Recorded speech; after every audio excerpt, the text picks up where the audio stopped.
should mention. Ladies and gentlemen, Kirk Gradin.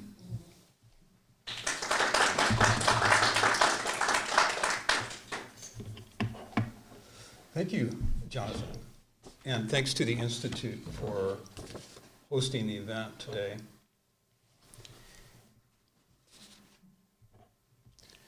So in our exploration of circles and spheres, I would like to begin with a sphere that is on everyone's mind and in evident crisis. We are all familiar with this image called the blue marble, taken by the astronauts of Apollo 17 in 1972, said to be the most widely distributed photo in human history. It became a symbol of the environmental movement as a depiction of the magnificent beauty, mystery, and preciousness of our common earthly home amid the vast expanse of space. Many astronauts have spoken of this as a particularly thrilling and transformative view to experience, not something static or stationary as it appears in a photo like this, but as a pulsating living being. And in case there was any doubt, the image also reinforces the knowledge that the Earth is very spherical. Despite, yes, for those of you who are doubting, despite the 5.5 mile high peak of Everest and the 7 mile deep crevasse of the Mariana Trench, and despite its slight bulge at the equator due to rotational forces, if the Earth were the size of a billiard ball, we would find it far more perfectly spherical and smooth than any glass marble that one could purchase on Amazon. In addition to the lithosphere, the upper mantle of the Earth's crust, composed of ever-shifting tectonic plates, which we heard about here a couple of weeks ago, there are countless other visible spheres and cyclic processes at work. The hydrosphere is the combined mass of planetary water found on, in, or under, within the lithosphere, also in continual cyclic motion. Encircling both of these is the atmosphere, of course, commonly known as air, that 12-mile thick layer of gases held adjacent to the Earth by gravity, vital to human life and most flora and fauna as we know of them. Jeremy Rifkin, author and activist, says that this is part of what characterizes the global shift in consciousness found in the current Generation Z. Not the baby boomers, but the baby zoomers. Those born between 1995 and 2010, he says, have a greater sense of awareness and identity with the biosphere.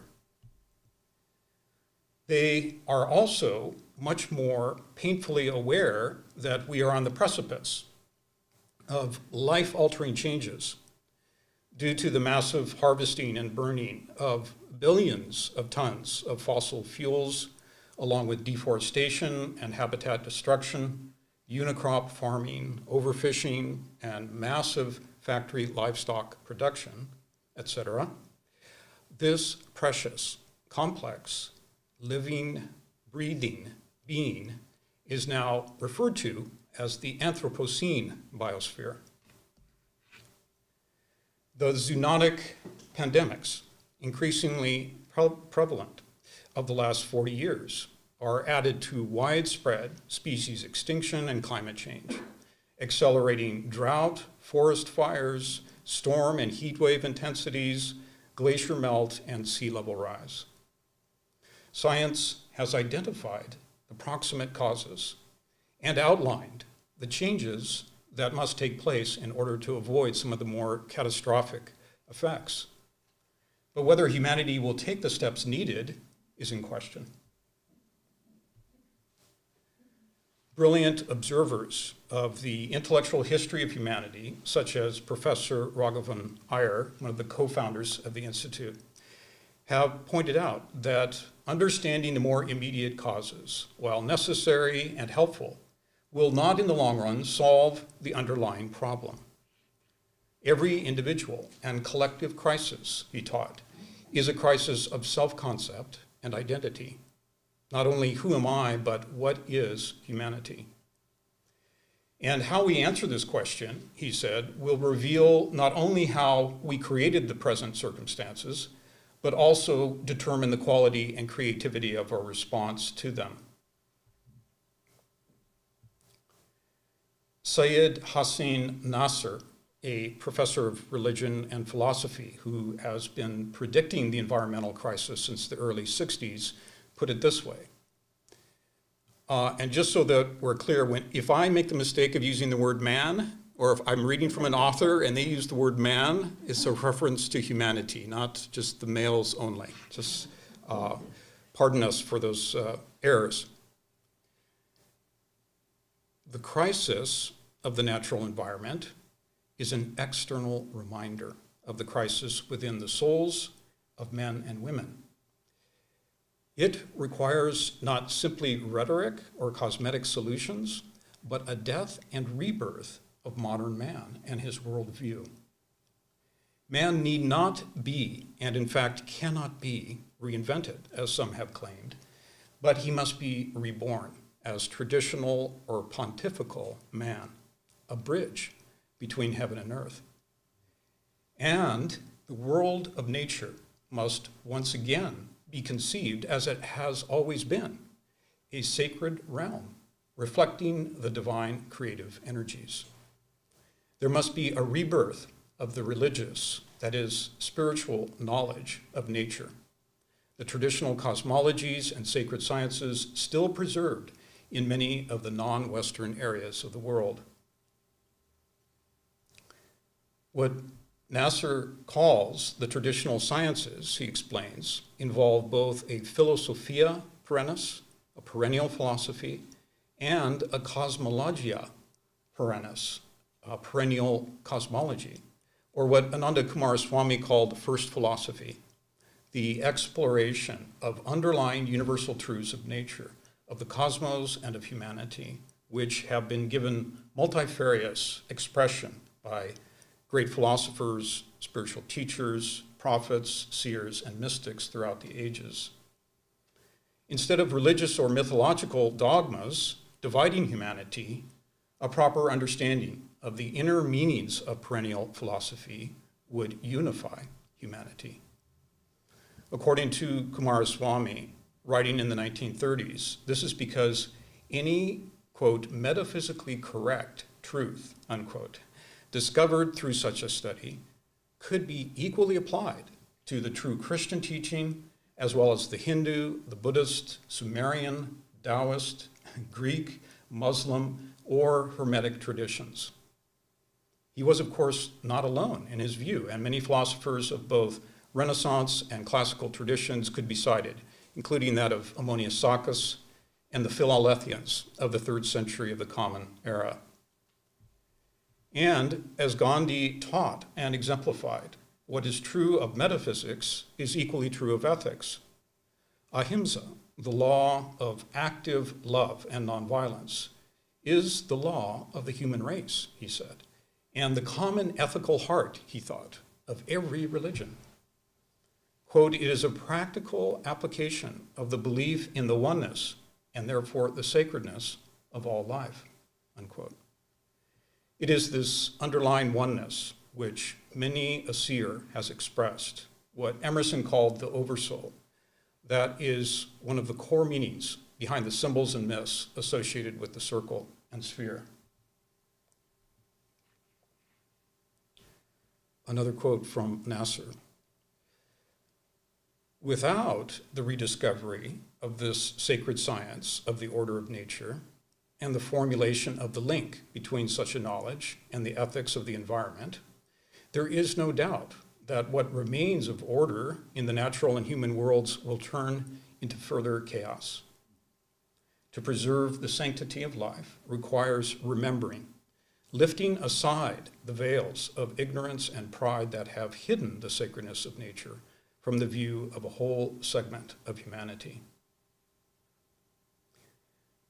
To seek the enduring meanings and realities which great myths and symbols point to is an effort to begin lifting those veils. It is to reactivate the imagination and begin retraining the mind and heart to see the world, ourselves and our fellow human beings, in a new light, as parts of a much larger and ultimately infinite, all-embracing whole. Mircea Eliade was a Romanian historian of religion and philosophy who passed away in 1986. And in the introduction to his book, Images and Symbols, published in 1991, he was responding to the interpretation and use of symbols in modern psychology in this passage. Symbolic thinking is not the exclusive privilege of the child, of the poet, or of the unbalanced mind. It is consubstantial with human existence. It comes before language and discursive reason. The symbol reveals certain aspects of reality, the deepest aspects, which defy any other means of knowledge. Images, symbols, and myths are not irresponsible creations of the psyche. They respond to a need and fulfill a function, that of bringing to light the most hidden modalities of being. So, okay, you're convinced about myths and symbols, but why structures? Why are we talking about structures today?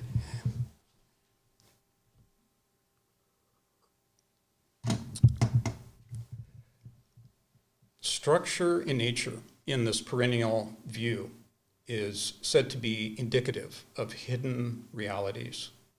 There is no dead matter. Things seen point to the reality of things unseen. Phenomena to a rich field of noumena.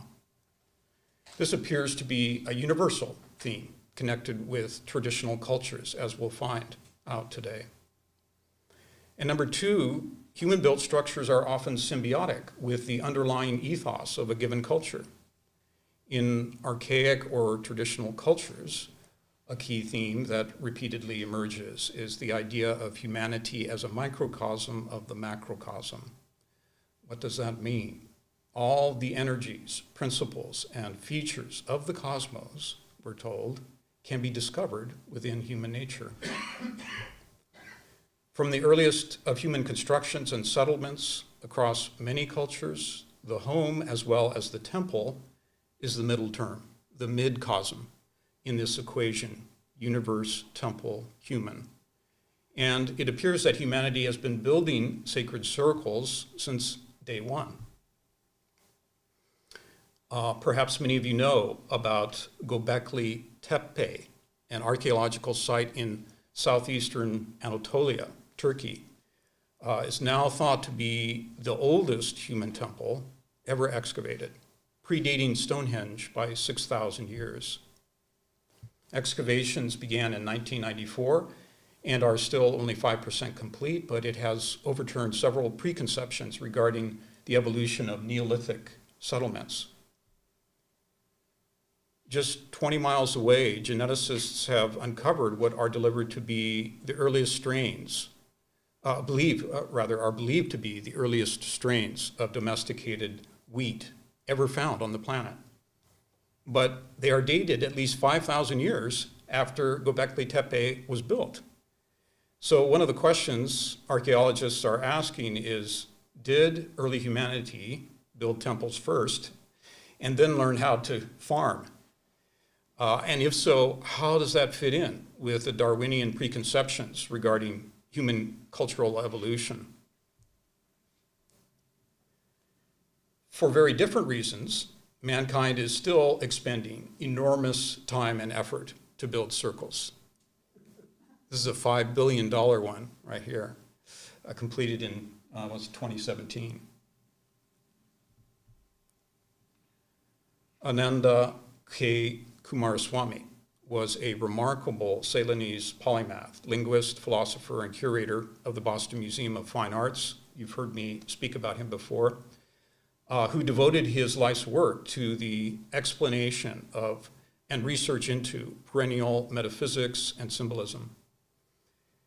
Every great tradition, he was convinced, before adopting anthropomorphic imagery, was aniconic. That is, it employed timeless geometric symbols as expressions of metaphysical truths. Without understanding this fundamental fact, he taught, we will fail to properly appreciate the magnificent temples of Asia, Egypt, and ancient Greece, as well as the stone circles and cathedrals of the Middle East and West. We will also utterly miss the beauty and meaning of the simple village hut, the teepee, the igloo, and the kiva. Coomaraswamy convincingly argues that the overriding aim of the traditional arts in both the East and West was to provide, quote, symbolic and significant representation, or at least adequate analogies to primordial or divine truths, metaphysical ideas, and higher spiritual realities, unquote, which otherwise can only be seen by the inner eye of the prophet, the seer, or the sage. Because such truths are or were an integral part of the shared ethos of traditional culture, he taught, no artisan, architect, or builder would ever think of making anything, from a bowl to a house to a burial mound or a solar observatory, for purely utilitarian or profane purposes. The division so common to us today between function and meaning, between the profane and the sacred, or the practical and the symbolic, was absent for them. So while we will briefly consider a number of these extraordinary traditions today as an overview for educational purposes, it should be mentioned that the pursuit of a living understanding of traditional symbols is no trivial matter to be undertaken for mere entertainment or idle curiosity. Coomaraswamy repeatedly chastises the contemporary art historian in his writings, reminding us that for the practitioners and artisans within these traditions, we are touching upon sacred mysteries fundamental to all life. They are symbols made a matter of devoted study and meditation over a lifetime, with meanings preserved and passed down through long lineages over generations, and which are sought with as much fervor as the drowning person seeks a breath of air. As Spinoza said, if we truly realized how deadly the disease of ignorance is, which threatens to engulf us, we would set about with all our strength and energy to seek the cure of wisdom.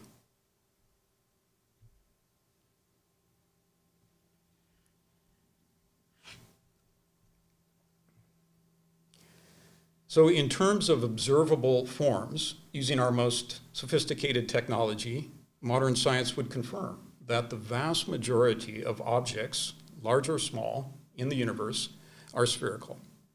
Not only are the planets and the sun in our solar system ever-moving spheres, but so are the 350 billion planets and stars estimated to exist in the Milky Way. And it is only since the late 1930s that modern science has known that distant star clusters are actually galaxies outside the Milky Way.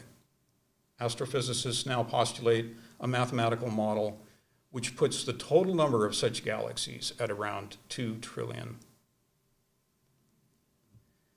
The origin of the word circle is in many languages linked with that of cycle, the Greek kuklos, like the Sanskrit chakra, also referring to circular motion, a wheel or circuit.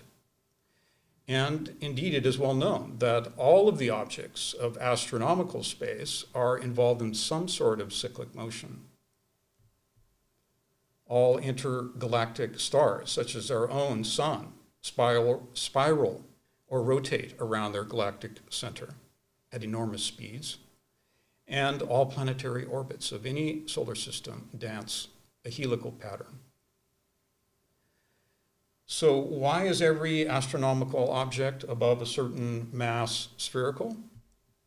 Science would answer gravity. The gravitational pull towards the center overcomes the weaker chemical forces of the object, in a sense liquefying the matter. A sphere is the image of equilibrium, stability, and wholeness. Structural forces that are exerted on its surface are uniformly distributed, thereby reducing their impact. All points lying on the circumference have achieved their minimum and approximately equal distance to the gravitational center. At the level of water droplets and bubbles, science tells us that the forces tending toward circularity are not gravitational, but intermolecular. The most perfect of spheres being the most efficient means of enclosing the maximum volume while minimizing the surface exposure. And at the microscopic and submicroscopic level, there is also a profusion of circles and spheres. Not only the tiniest cells and their nuclei, but also atoms and their electrons, now believed to be among the smoothest, roundest things known to science. According to David Tong, theoretical physicist at Cambridge, one of the great white lies of contemporary science is the concept of a particle as an ultimate constituent of nature. He says the true building blocks of nature are fluid-like fields, and he waves his arm like this when he talks about it, penetrating all matter, distributed throughout the every part of space, much like the ancient concept of ether. Hypothetically, if the universe has a spherical limit, then the quantum field would have that same shape. But science does not actually know the shape of the universe as a whole, because it can only detect something in the range of 5% of it. The vast majority of what animates the universe is referred to as dark energy and dark matter, which cannot be detected, only assumed, and whose constitution is utterly unknown. Might there be more subtle quantum fields, not amenable to the current approach of physicists, where the underlying solidarity of all known fields becomes evident? Great yogis, mystics, and philosophers have suggested exactly that.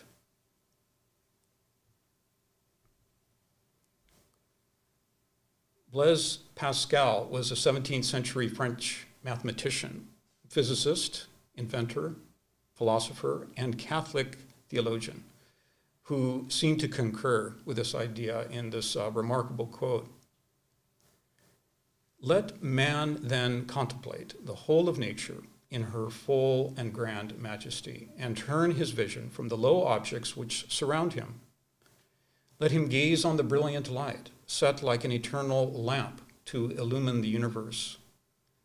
Let the earth appear to him a point in comparison with the vast circle described by the sun, and let him wonder at the fact that this vast circle is itself but a very fine point in comparison with that described by the stars in their revolution around the firmament. But if our view be arrested there, let our imagination pass beyond. The whole visible world is only an imperceptible atom in the whole bosom of nature. No idea approaches it. We may enlarge our conceptions beyond all imaginable space. We only produce atoms in comparison with the reality of things. It is an infinite sphere, the center of which is everywhere, the circumference nowhere.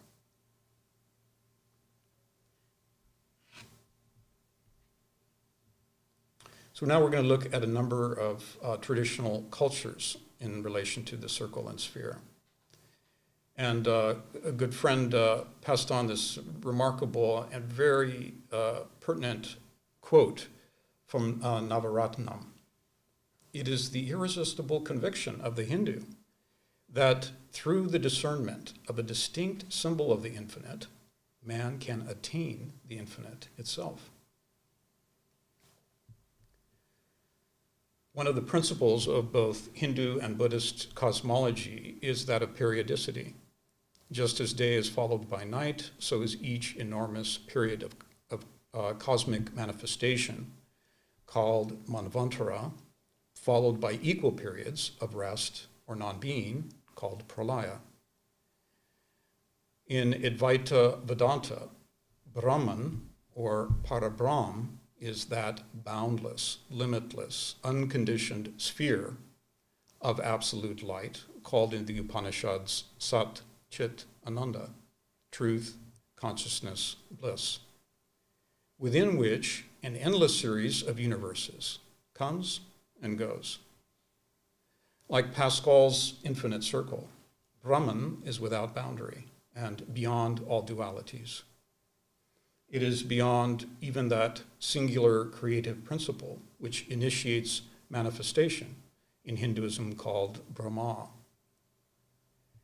In the Rig Veda, Brahma is either equated with or emerges out of Hiranyagarbha.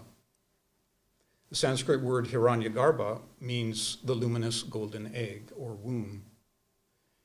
And mysteriously, in the Bhagavata Purana, the idea is also linked with the first avatar of Vishnu, who conveyed primordial truths to the first rishis, the wisest of beings, suggesting that in this creative unity is where the highest origins of wisdom unfold. And the symbolism of the egg found in many world mythologies is instructive even at a beginning level. For rather than creation out of nothing, the egg, when heated, unfolds the potentialities contained within itself.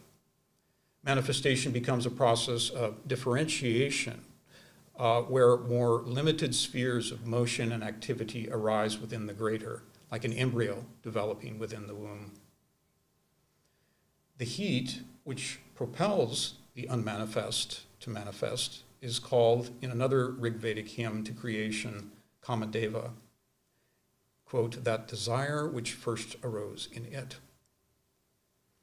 Though degraded by later attributions, this principle of cosmic love reminds us of the divine eros in the Greek tradition, and with the idea of God as divine love, as spoken of by Gandhi and Tolstoy and many Christian mystics. And maybe this is also why in the Bhagavad Gita, manifestation is said to take place through Adiyajna, the great sacrificial descent. In the Brahmanda, as well as the Bhagavata Purana of Hinduism, this unfoldment gives rise to 7 primary interdependent spheres, or lokas. From above, below, each lower plane mirroring that which is above it, the boundless, timeless, and undifferentiated, descending into the time-bound. Exact definitions of each sphere are elusive in these sacred texts. Each Sanskrit word, especially when referring to metaphysical principles, cannot be encompassed by a single or even several English words. The first loka, or the 7th, depending on how they're enumerated, is called Satya, which, for the sake of brevity, we can translate as the world of eternal or divine truth. In some commentaries, each sphere is referred to as threefold: a plane of consciousness corresponding to a level of substance or matter called prakriti, and a level of generative energy unfolding further into 7 further planes. Each sphere also has reference to beings who are operating from or on that plane. Again, hence the word loka, or world. Within these 7 main lokas, the lower 4 are ever-changing and only last for what is called a day of Brahma, a mere 4.32 billion years. While the upper 3 are unchanging throughout the entire year of Brahma, a cycle of 3.1104 trillion years. The middle sphere, that of the Mahar Loka, in some texts is said to mediate between the higher and the lower, and is associated with beings enlightened in former periods of evolution, into or who watch over and guide the cycle. The Bhuloka is said to be our objective existence, not just the physical earth and our physical bodies, but the whole gamut of experience which is obtainable through the physical senses. Bu means earth, base, or site, and is also the bottom horizontal line of a triangle. Though a transitory and illusory plane, the Bu-loka is still, as we can see in this the way it's been diagrammed here, saturated by, enclosed within, the realm of eternal spiritual truths. And all worlds, as the Bhagavad Gita says, are pervaded by Brahman itself. Brahman is the offering, and Brahman is the oblation, poured into the fire of Brahman by the sacrificial agent, who is also Brahman. Brahman shall be attained by him through absorption, samadhi, that is a deep state of meditation, into Brahman in action. The sacrifice here is not to be taken, as far as we understand it, as merely the action of a priest in a Vedic ritual, but any action performed as a means of selfless or egoless offering and service to humanity and to all the kingdoms of nature, a very high spiritual ideal. In the Upanishads, Brahman is also equated with the true self in human nature, called Atma. Thou art that is one of the core mantramic messages of the Upanishads. When all ignorance is destroyed, wrote Shankaracharya, Atma reveals itself like the sun when every cloud has dispersed.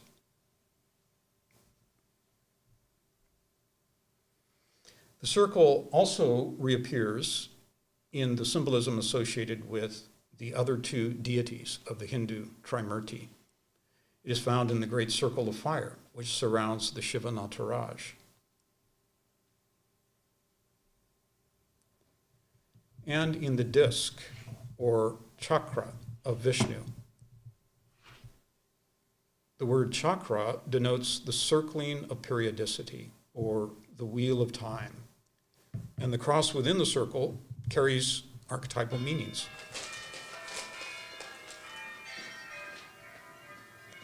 Spanning many traditions.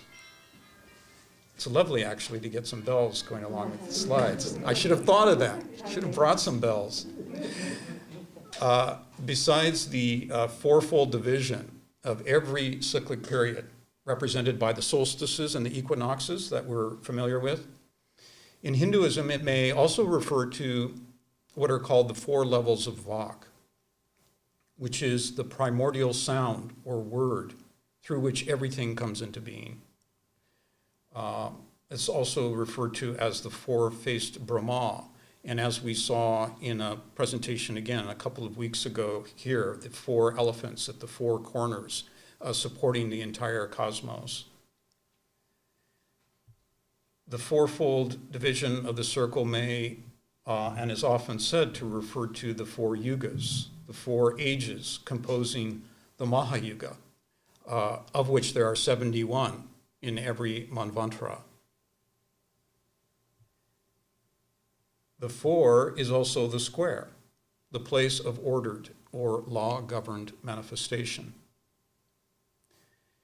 And the square Vastu Purusha Mandala is derived from Vedic and Upanishadic sources as well, and it governs Vastu. Vastu is the complex science by which all planning and architecture, from village to city to temple to home, is put or placed or built in harmonious relation with cosmic principles and zodiacal associations. The Vastu Purusha Mandala also has a circular version. It's called the Mandukya Mandala, said to be more common to North Indian traditions. And the Brahmeshvara temple complex, according to Dr. Frederick Bunce, is an example of the temple form based on the circular mandala. It is located in Bhubaneswar, Odisha, which I was fortunate enough to have visited in 2006. built at the end of the 9th century, the Common Era. The orientation of the temple is on an east-west axis and is composed of two parts: the square mandapa, or assembly hall, and the garbhagriha, where Shiva dwells. There are also four auxiliary shrines, as you can see two of them here, at each of the corners of the walled enclosure. The egg form, translated into the fundamental form of the shikara, identifies the location of the inmost sanctuary. All surfaces are richly carved, inside and out. Although dedicated to Shiva, the Vastupurusha mandala assigns a place to at least 45 deities of the Hindu pantheon, each honored in their appropriate location in space and time as parts of the temple. And the timing of every phase and aspect of the construction of the temple is strictly governed and guided by astrological calculations.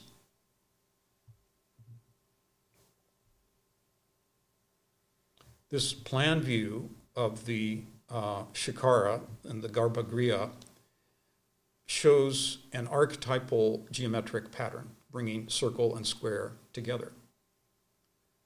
The inmost shrine holds an egg-shaped polished stone as the symbol of Shiva, and the serpent or naga as the atmayani, that is, the knower of Brahman.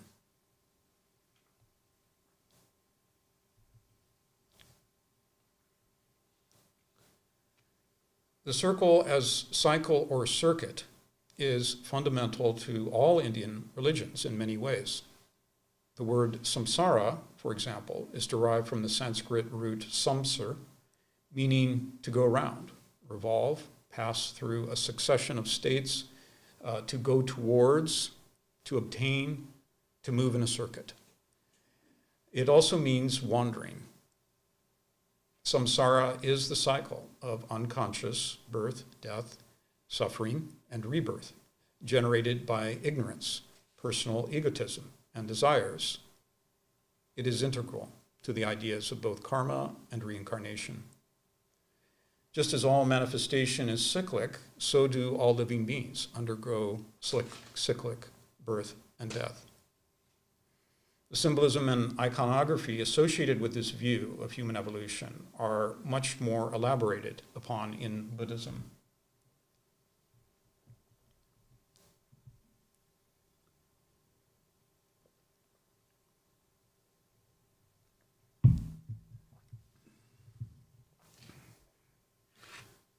The role that circles and spheres have played in representing key concepts of Buddhism is enormous.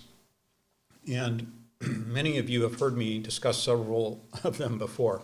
So we'll just touch on a few briefly here.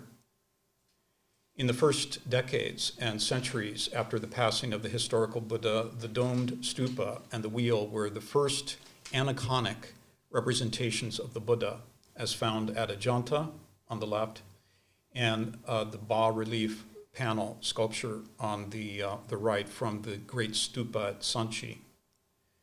Aniconic, again, geometric, non-representational, and as part of Kumaraswamy's thesis that this is really, if you go back to the roots of religion and the beginning of their traditions, you will find these geometric symbols arising again and again.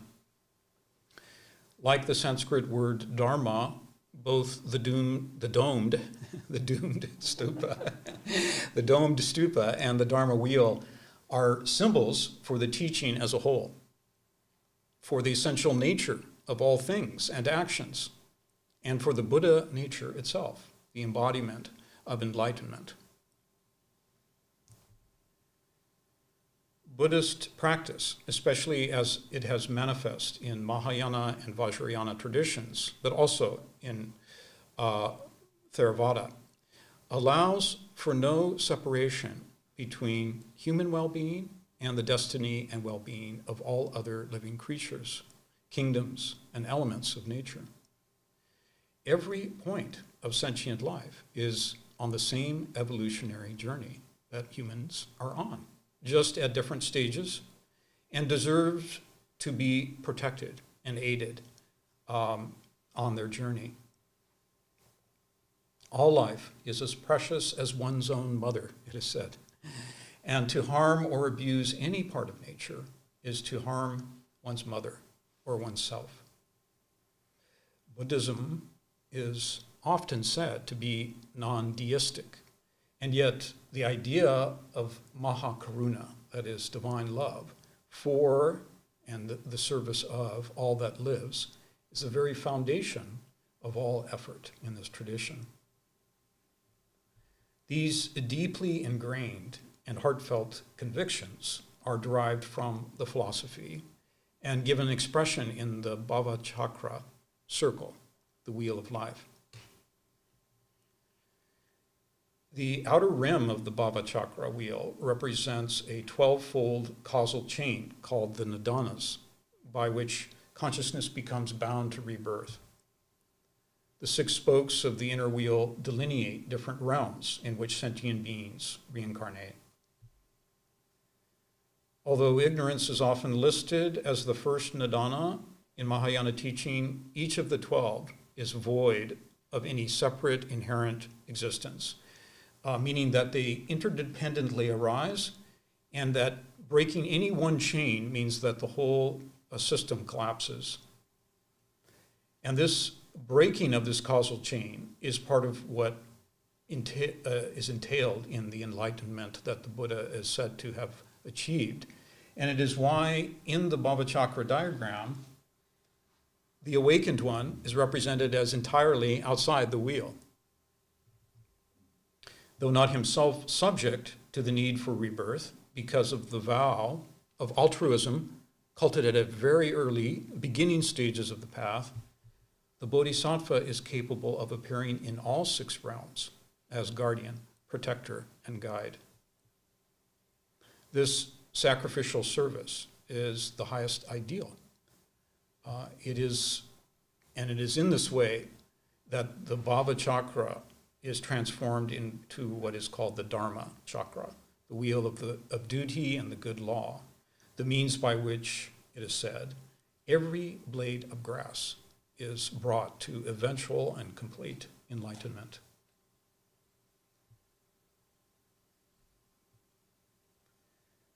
Just as the first avatar of Vishnu is said to have arisen from the same seed or egg of unified beneficence and wisdom by which the cosmos comes into being, so too are all Buddhas said to have emanated from a common source of fully enlightened consciousness and compassion.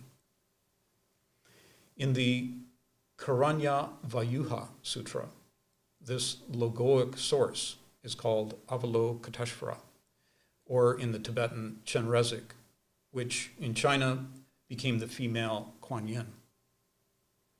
In the sand mandala painting performed by Gelugpa monks in Santa Barbara in 2011, this core reality is represented by the central circle, the color blue, and the white seed syllable.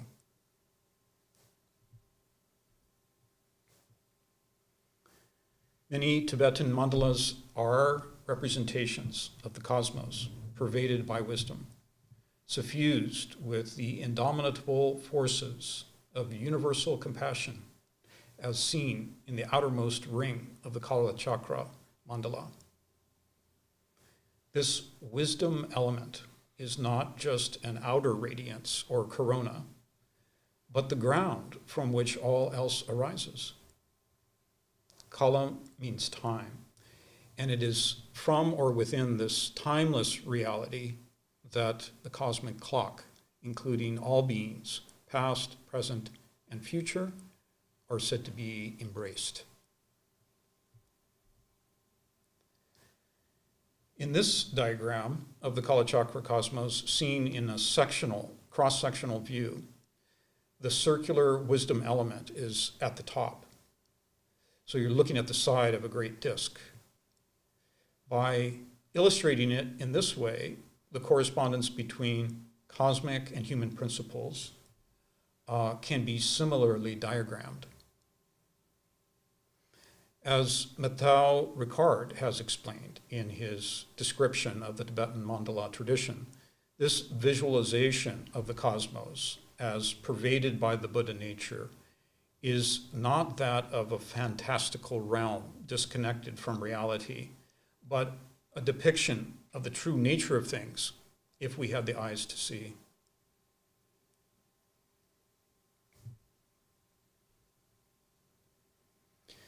You've heard me speak about Borobudur on more than one past occasion, and it was brought up again a couple of weeks ago here in relation to the sacred mountain. So I'm not going to go into much detail here except to point out a few things. One is that a traditional interpretation is that we're looking at three levels of reality, what is called the Kamaloka, the Rupaloka, and the Arupaloka. The Kamaloka is at the very base of the structure. That's the realm of desire. The Rupaloka is the form realm. It's the mid square portions of the circumambulating design. And then there's the Arupa, which is a formless realm. And these are represented by the circles at the top, the upper levels. And if you count them and you include the topmost stupa itself, there's 4.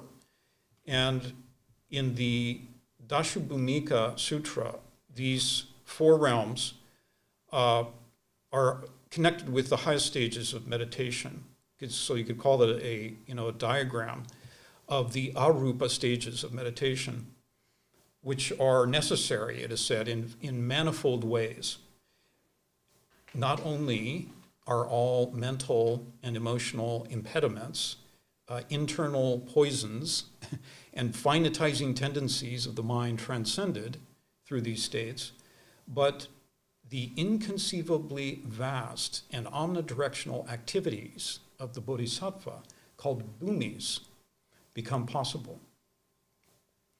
The 10th bhumi, and there are 10 levels if you count them in total in the structure. The 10th bhumi is called the perfection of jhana, and also connected with the cloud bhumi, which is said to be the union of non-dual wisdom.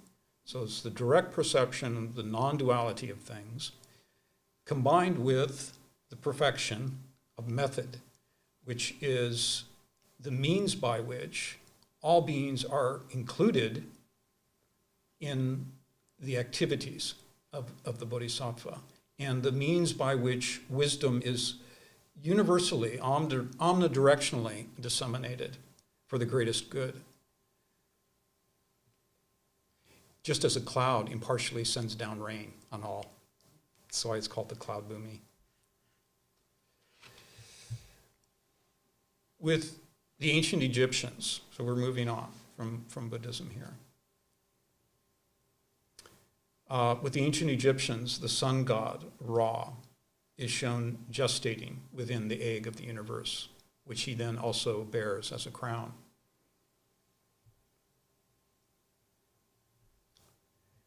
An associated hieroglyphic theme is that of the eye of Ra, a circular disc often depicted with one or a pair of serpents attached. Often the sun disk is also winged.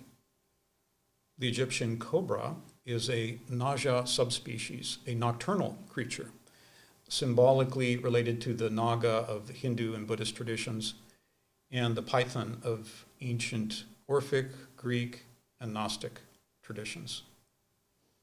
One of the meanings of the serpent in relation to the circle or egg is that of cycles in eternity, the periodic sloughing off of the serpent skin symbolizing both cyclic rebirth as well as spiritual self-regeneration. But the serpent is also a symbol of kingship, a protector and guardian, and often represents the highest form of spiritual knowledge, as we saw at the Brahmeshvara temple. The eye of Ra also reminds one of the witness or perceiver that is spoken of by Patanjali as being the nature of the soul, called vision itself, pure and simple, and which looks directly upon ideas. It observes all, but is unaffected by anything that comes to pass. According to cultural anthropologists, when found on Egyptian sarcophagi, the winged globe with serpents is a symbol of the unbroken continuity of consciousness in the immortal soul, as it in its passage through after-death states.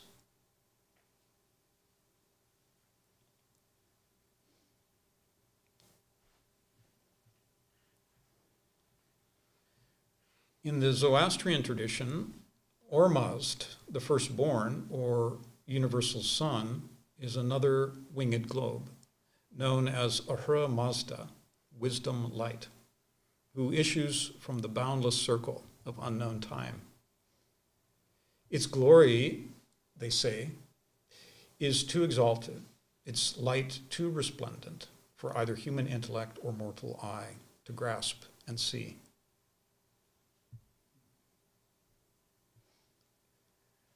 In the mysticism of the Jewish Kabbalah, the 10 Sephiroth are the primary emanations through which the universe comes into being. Each is depicted as a circle in the descending hierarchy. The unknown and boundless root from which all emanates is called Ein Sof, no thing, is also referred to as a boundless circle.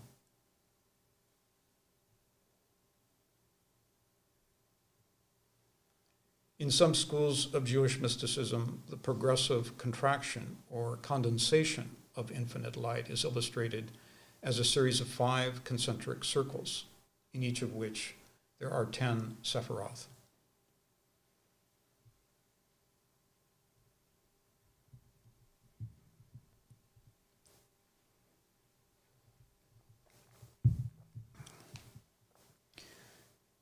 In ancient Greek philosophy, similar ideas can be found reflected in the teachings attributed to both Pythagoras and Plato. Many scholars say these two legendary figures not only laid the foundation stone for science and philosophy in the Western world, but profoundly influenced some of the greatest works of architectural theory and practice in the classical, medieval, and Renaissance periods. Iamblichus wrote that Pythagoras was taught and initiated by Egyptian, Middle Eastern, and Indian sages regarding the metaphysical and divine dimension of number and geometry that lie at the heart of nature. The monad, or unity, symbolized by the point, or the circle, was the first principle of all number, while the decad, the 1 and the 0, or the vertical line and the circle, summarized the whole of manifestation.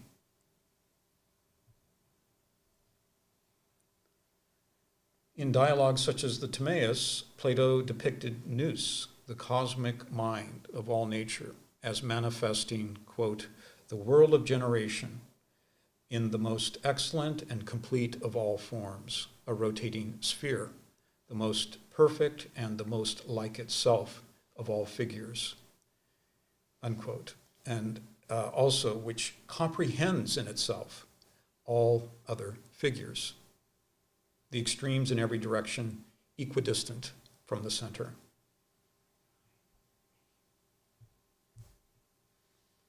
The primary differentiations within the whole correspond to the 5 Platonic solids and were correlated with cosmic elements. Like the cosmic elements of Buddhist philosophy and the lokas of Hinduism, these are not intended to represent the elements as known to modern science.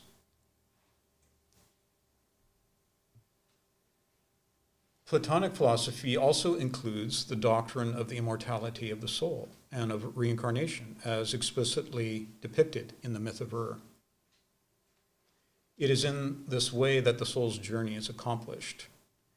And this is our feeble attempt to simplistically diagram the essential features of the myth. Heaven is the outer blue-white sphere, and hell the innermost dark circle. And these are not localities in space as they're being represented here, but after-death states of consciousness that the myth describes, souls going into and out of, cycles of bliss or suffering, karmically appropriate to each. Plato was not proposing an astronomical model, as some interpreters have suggested, but a metaphysical one, reinforced by the allegory of the cave. Like the Bodhisattva tradition of Northern Buddhism, the aim of Platonic philosophy is not simply the blissful and endless contemplation of truth, but a return to the darkness of the cave, life on earth, in order to assist others in freeing themselves from captivity. Besides eerily resembling an eye in space, if one abstracts the essential curvatures and dynamics of the diagram, we're reminded of the Chinese yin-yang symbol. Plato, who has been called the most famous Pythagorean of antiquity, taught that through the use of geometrical diagrams, one can show that learning is recollection. Archetypal knowledge, which the soul gained in communion with the divine mind prior to its birth in the body, could be drawn into conscious awareness through the use of geometry. Through Pythagoras and Plato, the use of the circle and sphere and their related geometries to impart sacred meaning to architectural constructions was transferred from the ancient East into the Western world. Given this perspective, one might expect to find many examples of circular temples in ancient Greece. However, only 5 are known to have existed. 2 are in present-day Italy, and both are dedicated to Vesta or Hecate, the goddess of wisdom and magic. 1 is in Delphi, seen here, dedicated to Athena. And the 4th is in Epidaurus. Roughly 250 miles across the Aegean Sea from the island of Samos, where Pythagoras is believed to have spent part of his teaching life. The city of Epidaurus was one of the most famous and celebrated healing centers in all of classical Greece. It is also reputed to be the birthplace of Apollo's son Asclepius, the god of healing, oracular wisdom, and prophecy.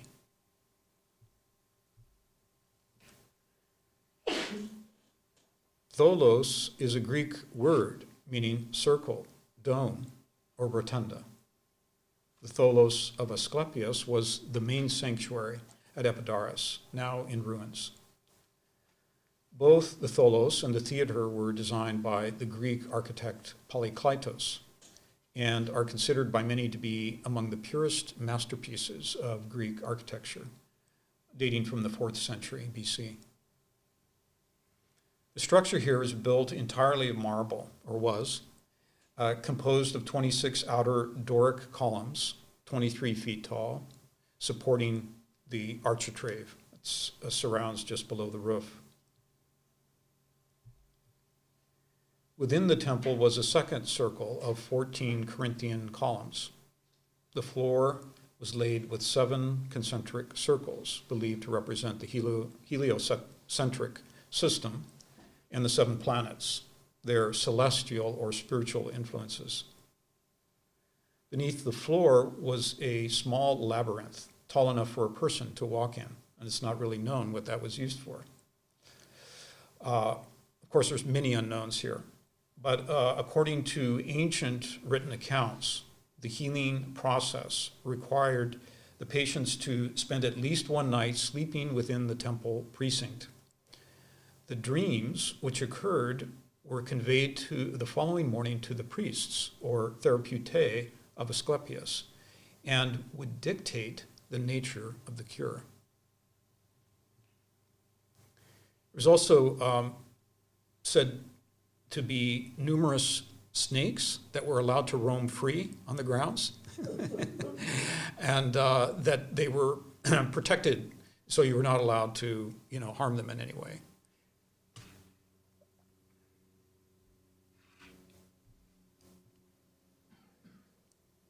The prosperity brought about by the famed and numerous healings of the therapeutae allowed for large civic construction projects to take place at Epidaurus. One of these was the renowned amphitheater dedicated to Dionysius, which utilized the geometry of the circle to produce the most advanced acoustical design of its time. From the writings of Iamblichus, Vitruvius, and other Pythagoreans, we know the ancients were well aware of the healing power of voice, song, and music, as well as the natural properties in mathematics associated with sound waves. Theatrical drama in ancient Greece was not only a means of transmitting wisdom teachings and a kind of, through the mystery plays, but was a vehicle for communal theurgy and catharsis.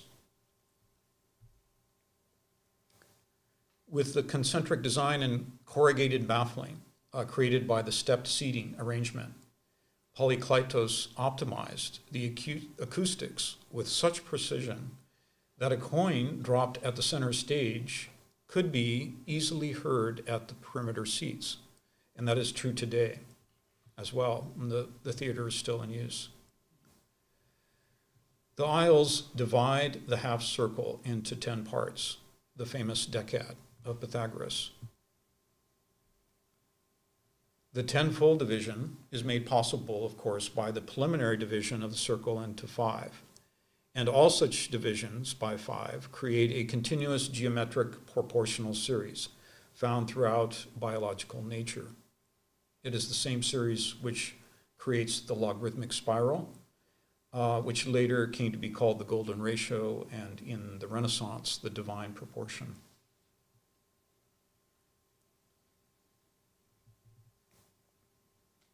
The theater embodies some of the most sophisticated principles of modern theater design. And more than one scholar has proposed that the deeper harmonic resonance that are possible through architectural design, along with diverse modes of healing and self-transformation that we've already kind of briefly touched on here, that all of these were part of that which was only revealed orally through initiation in the Elysian mystery schools. And that is part of why so little is known about the details of them. And many capacities that are alleged to have occurred and are known to have occurred through writings are no longer understood by us as to how they occur. Ancient Greece was not only the center where many forms of Western medicine and theater were developed, but also the reputed birthplace of democracy. Just below the Acropolis was the Agora of Athens, the central gathering place where organized social, commercial, and governmental dealings occurred. The circular form of the tholos appears here again, built around the time of the Parthenon in the 5th century BC. It was both the housing and the assembly room for the 17 active Athenian senators and their rotating president, who administered the daily affairs of local government in service to the community. According to archaeologist John Camp, the tholos represents the heart of Athenian democracy, where at least 17 citizens serving as senators could be found on duty at all times.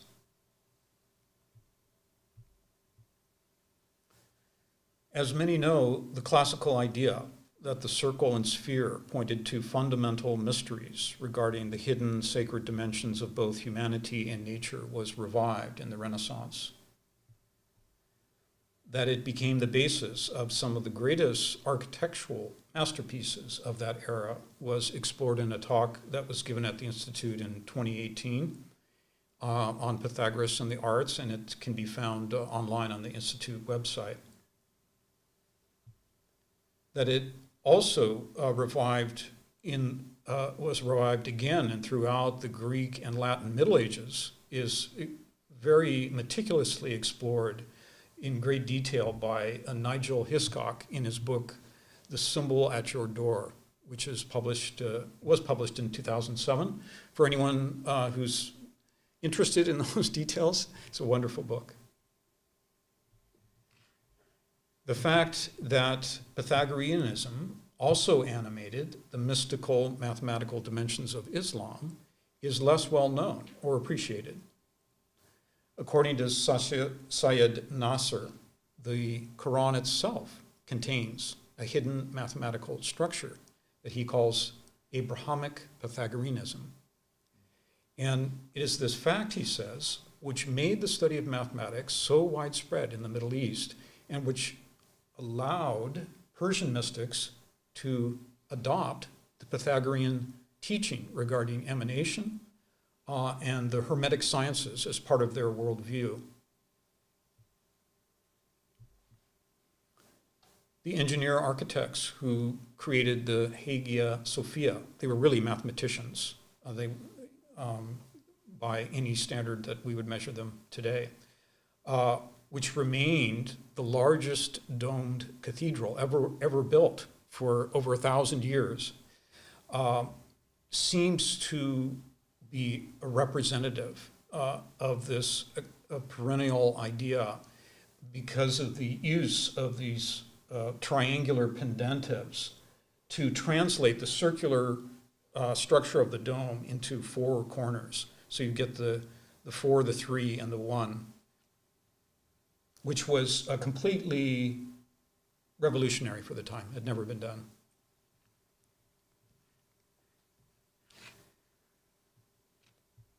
So with the circle and the sphere as our threads of continuity, we would like to take a giant leap now to North America, to the Anasazi culture of Chaco Canyon.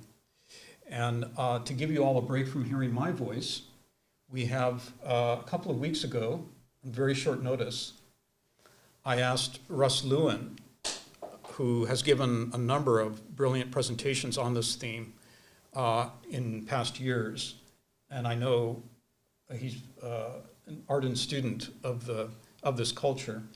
I asked him a couple weeks ago if he might be willing to give like a few minutes a talk on us, just to touch on a few points. And he put together a 12-minute film. It's really remarkable. So we get to enjoy that now. Welcome to the Archaeoastronomy of Chaco Canyon. Over 1,000 years ago, in the high desert of a remote area in New Mexico, great power and knowledge merged together to cultivate a sacred ceremonial center called Chaco Canyon. The crystal clear and dark night sky played a prominent role in the lives of the Chacoans. Central to the Chacoan way was the circle that was embodied in the shape of the kiva, a sacred ceremonial structure where Mother Earth, man, and the celestial Empyrean merged in a kind of cosmological harmony. The great kivas were originally covered with a wooden roof structure. Vents were constructed so that ceremonial fires could burn within. This visualization depicts what it might have looked like inside the original kiva. A very important aspect of the kiva is a small hole near the center of the circle called the sipapu. The sipapu symbolizes the portal through which their ancient ancestors first emerged to enter the present world.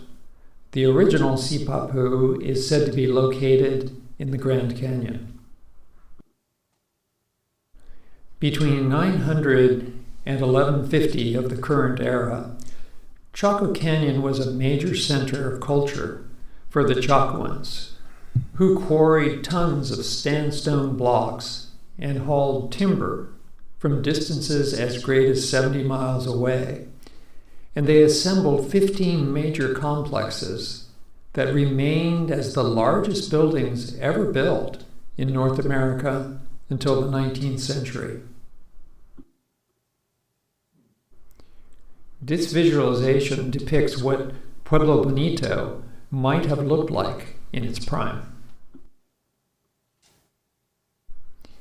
Similar to Stonehenge, there is evidence of archaeoastronomy in Chaco Canyon, and this is evident in the Sun Dagger petroglyph located on Fajada Butte. It is a carefully constructed stone structure atop the plateau designed to track the solstices, equinoxes, and moon cycles accurately. Many Chacoan buildings may have been aligned to capture the solar and lunar cycles. It appears that the Chacoan people's painstaking alignment of 12 of their largest buildings to the solar and lunar cycles over generations had the purpose of developing a large-scale cosmological expression. Although the Chacoan people left no written record, there is a language in their architecture and their symbols.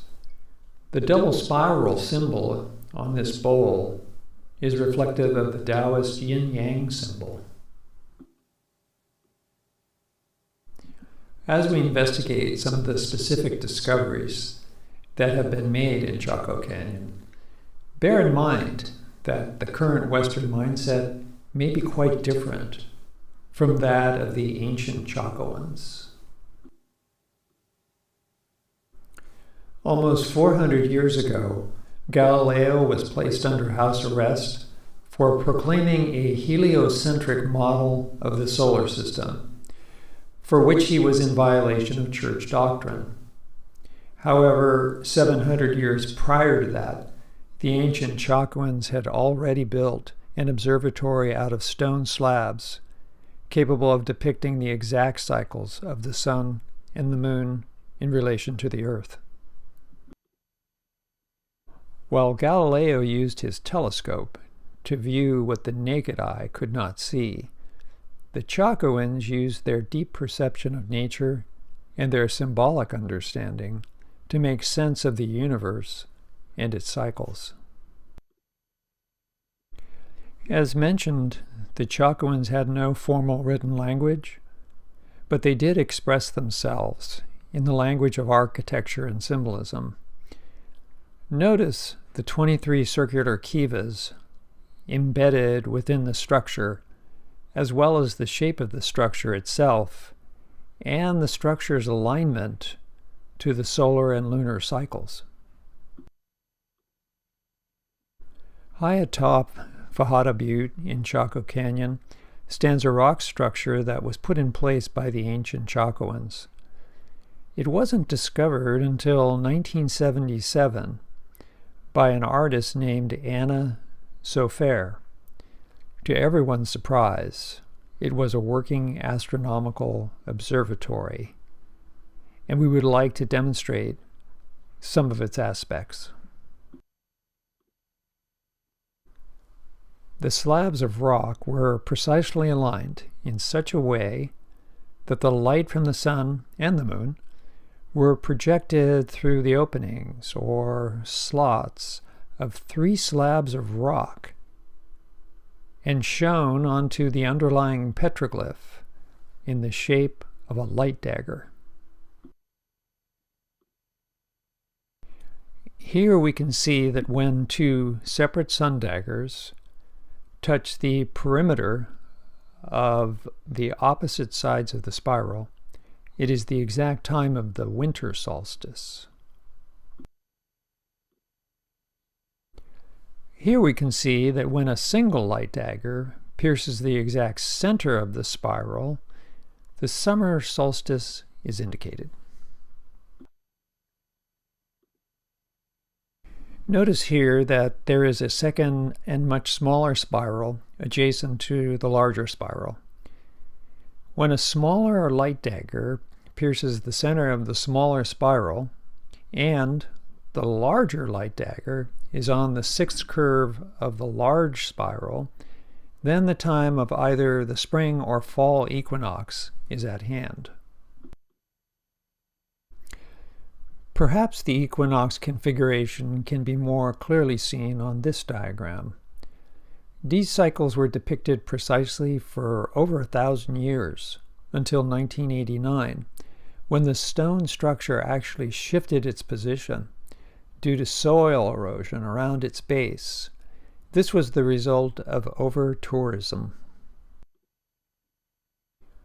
This old video from 1980 demonstrates the occurrence of the summer solstice on the petroglyph.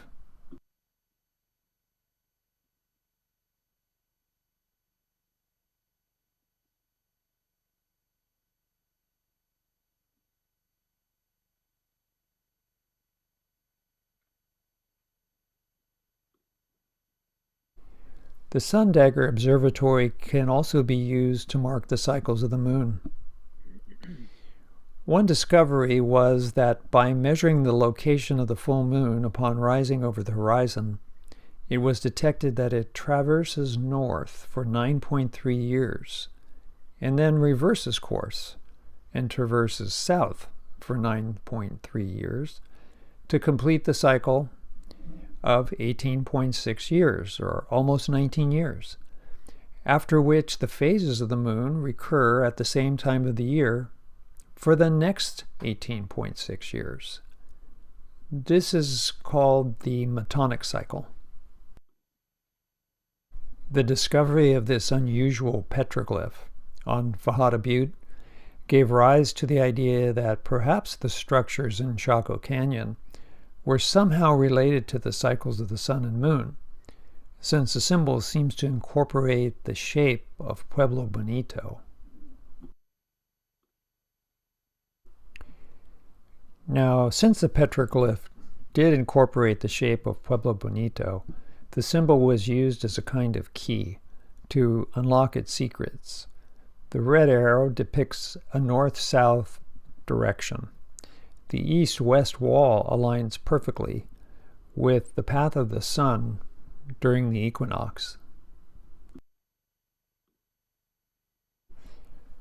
Observe that the major structures in Chaco Canyon were intentionally built in alignment with one of the major cycles of the sun and the moon. This seems to have the purpose of developing a large-scale cosmological expression, but could not be observed by the observer standing on the ground. Throughout the structures in Chaco Canyon, one finds the circle used frequently within the buildings and the kivas, and could be seen as a symbol of wholeness and integration.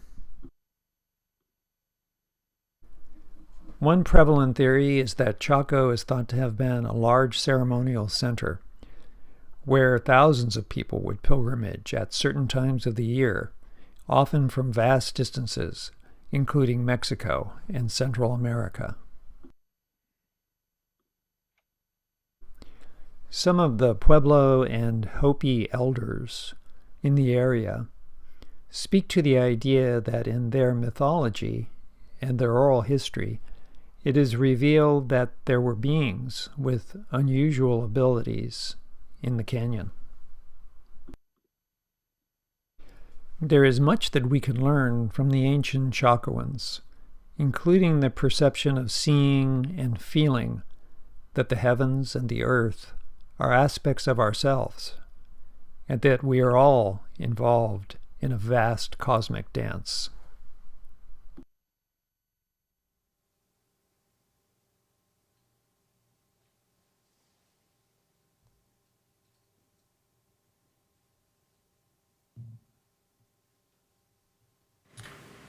So that completes our presentation today. We have almost half an hour now to take your questions. And I'm not sure if it was, I don't think it was mentioned at the beginning, but it is also possible if you're tuned in online that on the YouTube channel, you can also submit a question there. And we have someone who's monitoring those and we'll convey them to the speakers. So. If someone has a question, we request they use the mic.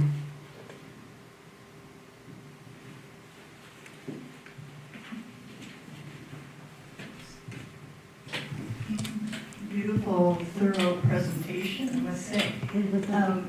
I was wondering if there might be more said about the connection between Pythagoras and the Islamic or Iranian, Persian interest in math and as seen in their architecture. Yeah. Well, I assume everyone heard the question, the folks at home heard the question connected with what was very briefly presented as per the studies and research and knowledge of Syed Hassan Nasr, really, as is coming from his writings and works. And by the way, he has several very good books on this topic. There's one on Islamic art and spirituality. There's also one where he did a translation of one of the early, it's called the Brotherhood of Iwan, I believe, if I'm not mistaken. It's an early sort of more esoteric group within Islam that composed a treatise which he translated, and the title of the book, I believe, is The Cosmological Doctrines of Islam, I believe. I could check on that, Jerry, and make sure, but part of his assertion is that, and this, the translation of this treatise indicates very much so that there was a deep appreciation of the idea of that, of the, not just the inherent qualities or aspects of number in nature, but that a deeper qualitative understanding of number and geometry was very much a part of early Islamic thought, and also very much so in, you find it within the Sufi tradition as well, right? So, you know, there's many schools and traditions within Islam. We're not in any way an authority to speak on those, but so we would recommend his writings, and that one of the things he points out, as we mentioned, is that as you find in many sacred texts, that there is numerical correspondences with the letters and the words within the text, so that this, even beyond the many levels of meaning that one might get simply by understanding the word, and you know, Ibn al-Arabi was famous for his penetration to some of the very unsuspected depths that are contained within that, within the Quran. Again, just based on a deeper understanding of the words and sort of searching for the meanings behind or hidden within. But that also, as we mentioned, a kind of correspondence, numeric correspondence, which Nasser describes as bewildering. And even in the cosmological doctrines of the Ikwan, that's what it is, ICKWAN, one finds it a not readily accessible means of understanding the intent. And something I mentioned at the beginning, as you find in many of these traditions, Hinduism as well, Buddhism as well, that it's an understanding that is cultivated over a lifetime, or in the Buddhist tradition, they would say many lifetimes, to truly understand and penetrate the inner needs. And but at the same time, Nasser is pointing out, and does so in great detail, that when these deeper aspects which require extended study and hermeneutics and intellectual comprehension, that when those deeper aspects of Islam were present in the culture, that you would find a flourishing of all kinds of other, what we would normally associate with as sort of advanced intellectual and artistic developments. So the great flowerings that you see in through the architectural history of Islam, where you see the finest and most astounding. I only gave a couple of examples here, but there are many of the intricate and detailed mathematical knowledge that is necessary to be able to create these architectural pieces, and then to build them and have them stand, besides all the enormously integrated and complex diagrams that you see with Islamic surface design and tile arrangements and so on.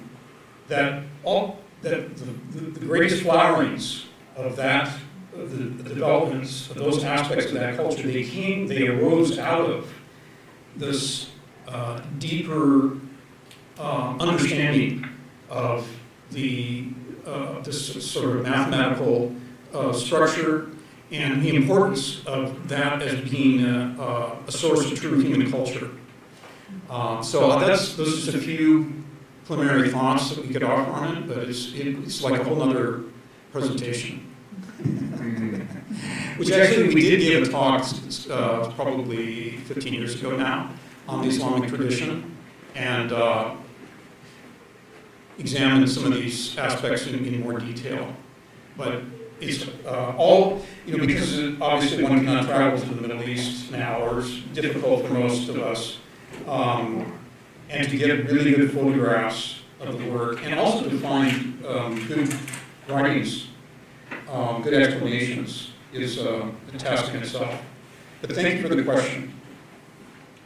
So the next question. First, thank you so much, Mr. Gradin, for your exemplary presentation. Now, in the beginning, you were drawing some interesting connections between the Earth as a sphere, of course, and this delicate balance of the Earth and the humans living on it. And then went on to sort of elucidate some of the great and sacred teachings of humanity from the Greeks and from the Buddhists and the Hindus.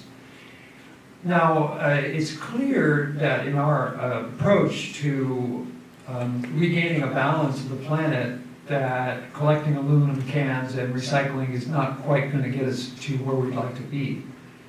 And there was a pivotal comment that you made, which was, it's not a matter of being reinvented, but a matter of being reborn. So just tweaking ourselves, you know, and maybe getting an electric car or something like that is a form of reinvention. But that's not necessarily being reborn. So we'd like you, if you can, to discuss this notion of what does it mean to be reborn? How can we use some of these teachings? And what are the implications of that for the earth? Thank you. Well, I should have guessed that Russ would ask the question.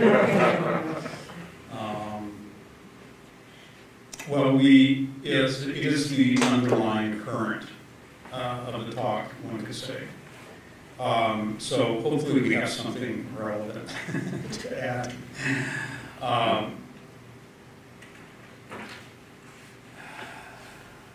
Well, one of the reasons that we started with that theme of the biosphere and this, you know, the sphere in crisis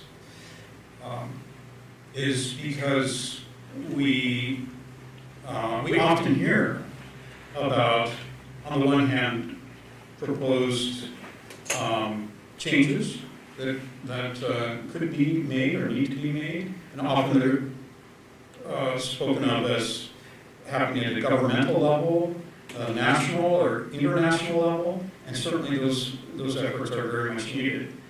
Or on the other hand, the sort of, you could say, overarching philosophical rebirth that is needed. So there's, as we use the word, you know, seeing ourselves, nature, our fellow human beings in a new light. And that, in some sense, that those by themselves, if they remain disconnected, as you mentioned, would be inadequate in terms of a solution. So, and also that the crisis is immediate. One of the things that we're hearing now more frequently is that this is a decisive decade, right? That we really are at a tipping point. So that very practical solutions, steps need to be implemented, and in the near future, if not today. So one of the things we were thinking about was, in fact, as we were developing the talk, is could I list 5 things that each person who is listening could try out for themselves that would make some difference to the crisis that's at hand. Besides this idea of putting oneself through a discipline, a self-discipline, in which one is renovating one's very concept of self, of who one is, and what nature is, and what other human beings are. Which is represented by these traditional perennial teachings and outlooks. So, but it's interesting because if you, so to answer your question, Russ, and not to go too far with it, we could open up to the audience as well, but the rebirth in terms of the individual, we think is very much connected with this idea of, you know, gaining some existential sense of unity. And most of us are, as these philosophies point out, sort of trapped and caught by our own daily experience. We think of ourselves as being separate from others. We see, you know, I'm sitting on this side of the room, you're sitting on that side, so, you know, are we not separate? But even, as we pointed out, if we investigate what quantum physics is telling us, we realize that the very atoms and electrons of the form in which we inhabit are part of a unified field. So that even science is pointing in this direction. So I would say that number one, that rebirth, which is something that has to occur, you could say, within the alembic of consciousness, that field which we daily inhabit, which we wake up to. And it involves, what is the first thoughts we have upon awakening? What are the thoughts that we carry through the day? What is the final thought before going to sleep? Are we reconnecting with that deeper aspects of our nature? Are we attempting, at least? Are we aspiring towards that? And in our interactions, it's like a question that you can apply to every communication, every exchange with any human being. In what sense was I affirming the underlying continuity of brotherhood, sisterhood, my underlying unity? Was that foremost in my mind when I was talking with this person, sharing something? So I think that seems to be, as far as one understands it, one of the keys to that individual transformation. But then I would also say that has to be, there's a kind of ruthless self-examination that also has to go along with that. One also has to begin discerning all those aspects in one's nature, which is doing harm. Because yes, we're trying to cultivate a deeper awareness, deeper consciousness, a greater empathy, greater love for nature, for other human beings, trying to cultivate that sense of unity, but we also have to identify where we are working against nature in daily actions. And so we get, if you go online and you search, what are the 5 most effective things I can do to decrease my carbon footprint?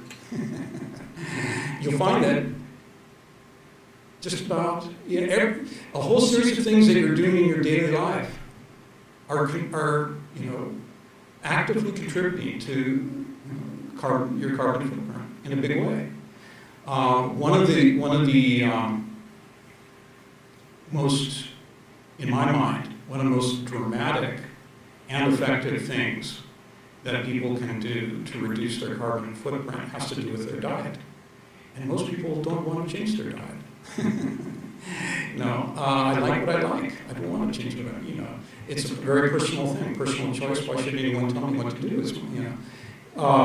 But that if you look at the studies, this is going back, 15 years now, with that the UN has done in regards to food production. And we also gave a presentation on this about 12 years ago, that in terms of their analysis, and it involved, I believe it was around 2010, maybe 2009 or so, worldwide study, over 200 scientists, 50 nations, what are the impacts of food production, and how is that affecting the planet and global warming?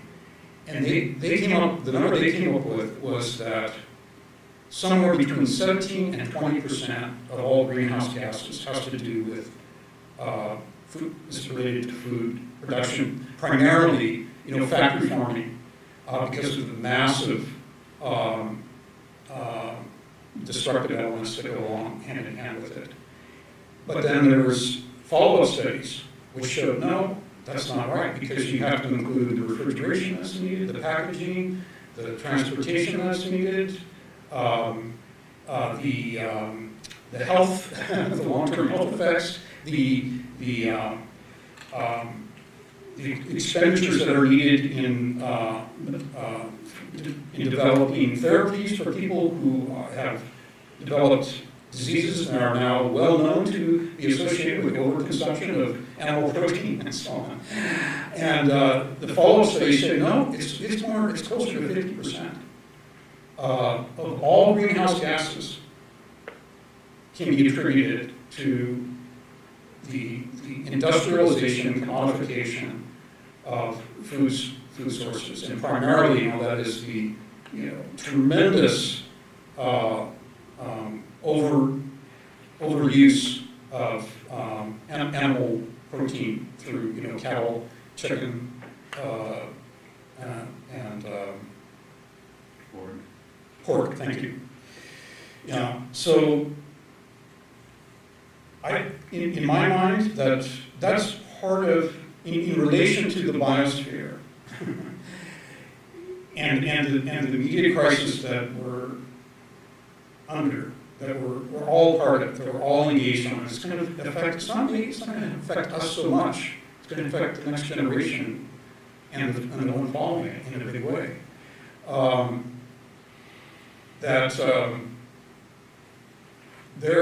One should be, it seems to me, attempting to discover what are those key things that I'm doing in my daily life that I'm not waiting for the government to take care of the problem, which those efforts need to be made, of course, but what are the things I can do?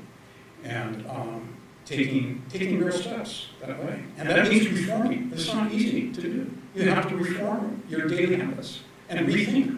Rethink the clothes you need, the way you travel, the necessity of travel, and the food that you eat, breakfast, lunch, and dinner. So anyway, you got me on my high horse there. Sorry.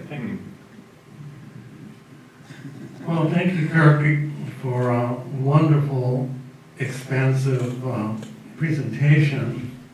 I was just wondering, especially, of course, when it comes to the amazing sacred architecture from so many different cultures and things, that picking up on your theme of unity,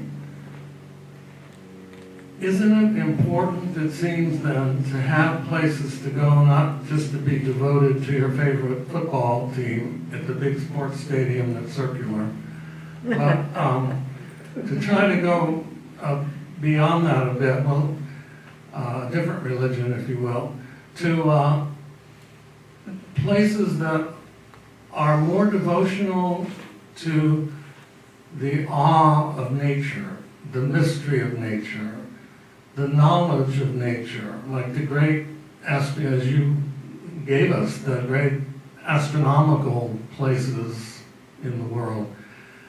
So could you say a little bit more about what those places mean to us in terms of unity and, in a sense of belonging and peace in the cosmos? What are the significance of those places? Because they tend to be circular, but also mathematical. Any thoughts about this notion of unity and devotion?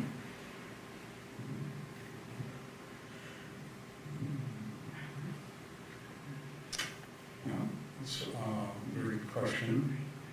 Are we out of time yet? Well, it's a big question too, and it can be answered in a lot of ways.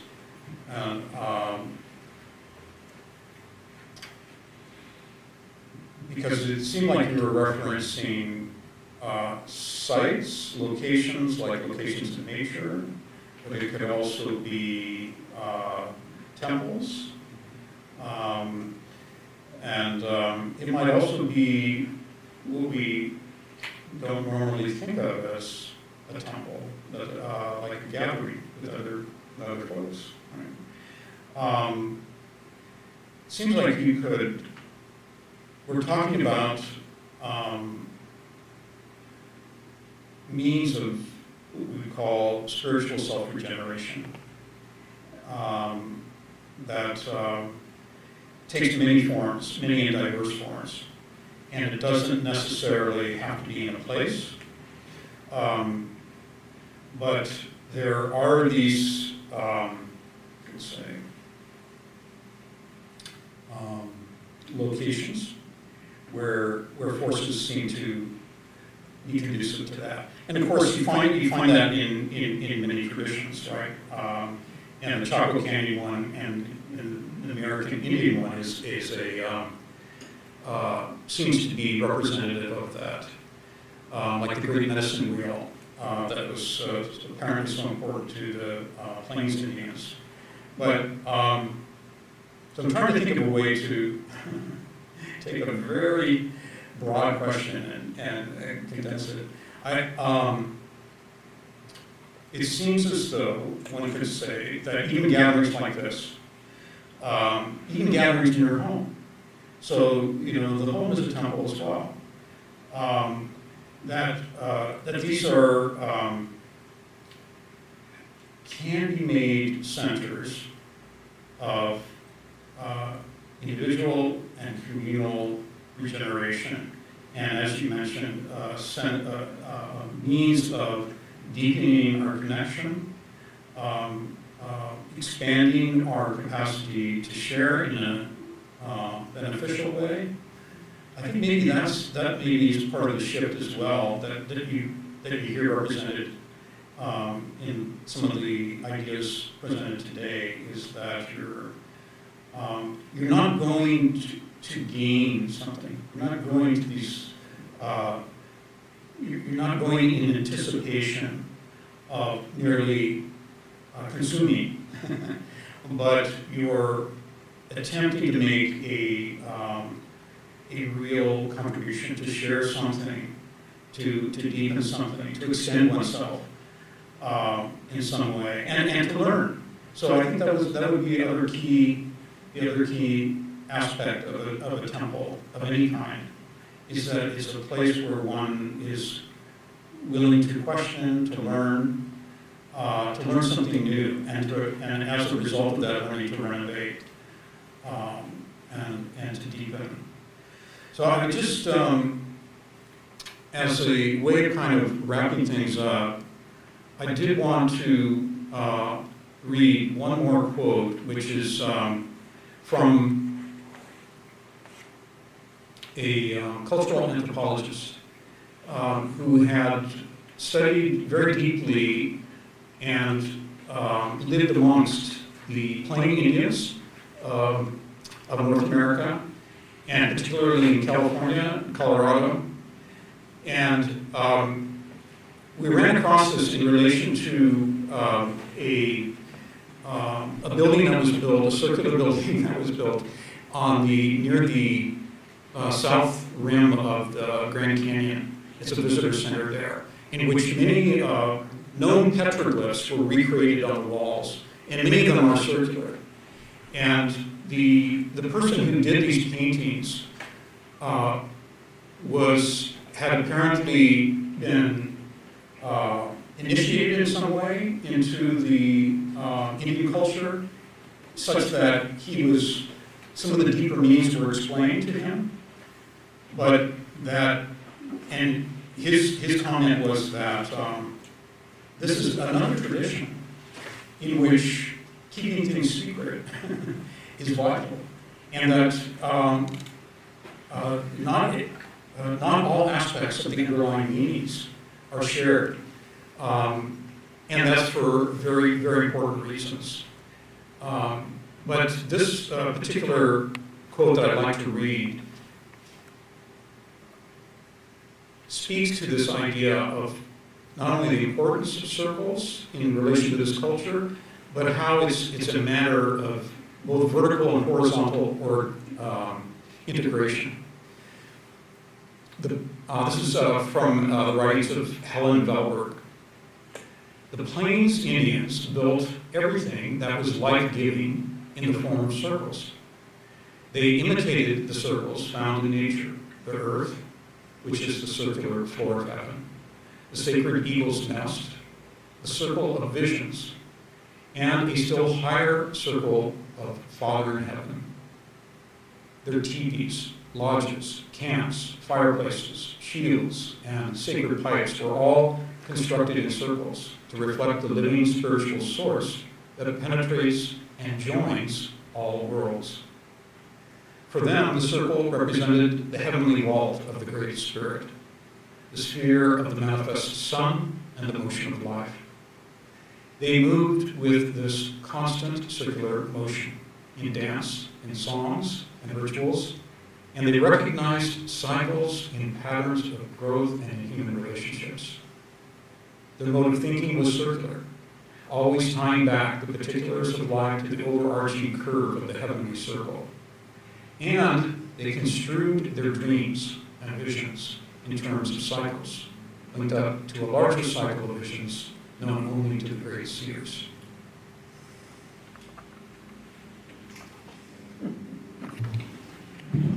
Kirk, you've taken us up to the mountaintop talking about circles. And I want to ask you a question about that. We don't have the time, but Sure. Joe Miller will give a vote of thanks for the Institute of World Culture. Right. Well, as it was this morning, I woke up and I glanced at an anthology, and my eye fell on a passage from T.S. Eliot. You know the passage of, at the still point of the turning world, neither flesh nor fleshless, there the dance is, and there's only the dance. And as I drove downtown, early in the morning, I took an off-ramp, and the atmospheric conditions were just perfect so that I could look pleasantly at the rising sun, and its outline was crisp and clear. It was neither diffused nor was it so bright that it was uncomfortable. And I was just struck by the perfect sphere of the sun. So circles, the moment they're on your radar, you see them everywhere. And I do want to thank Kirk Gradin today for demonstrating a mental circle. In fact, the word is circumspection. That kind of well-rounded viewing, well-rounded exploration that I think is the best remedy to ignorance of any kind. As one of the founders of the Institute, Nandini Iyer, who recently passed away, used to say, it is our angular thinking that is ignorance. It's the way that we have to work hard to develop this kind of circumspection, which Kirk has demonstrated so well for us today, pointing out metaphysically what was eloquently called the mid-cosm, between the macrocosm and the microcosm. We can enter into so many profound contemplations of human structures, of natural structures, through this symbol of the circle. And, he took us through Hinduism, Buddhism, through Greek culture, through the ancient American peoples, in a really thick presentation, and the time just flew by. So I really want to thank Kirk for, again, bringing to us his enthusiasm and his deep study and keeping a door open for the rest of us. Before we, I invite you to demonstrate your appreciation through applause. I just wanted to point out that there is the ongoing study circle that is meeting on Tuesdays at 7:30, and I believe that is not only in person but also by Zoom. Or is it only by Zoom? Only Zoom. Only Zoom. It's only by Zoom. You can find out information about that, of course, at worldculture.org. If you wish to receive our newsletter, whether e-version or physical mail, you can please contact the Institute about that. The Institute of World Culture is supported solely by individual donations, voluntary donations. We appreciate your support. And so, anyway, if you would please join with me in thanking Kirk Gradin for opening our eyes today on the symbolism and structure and mythology of circles.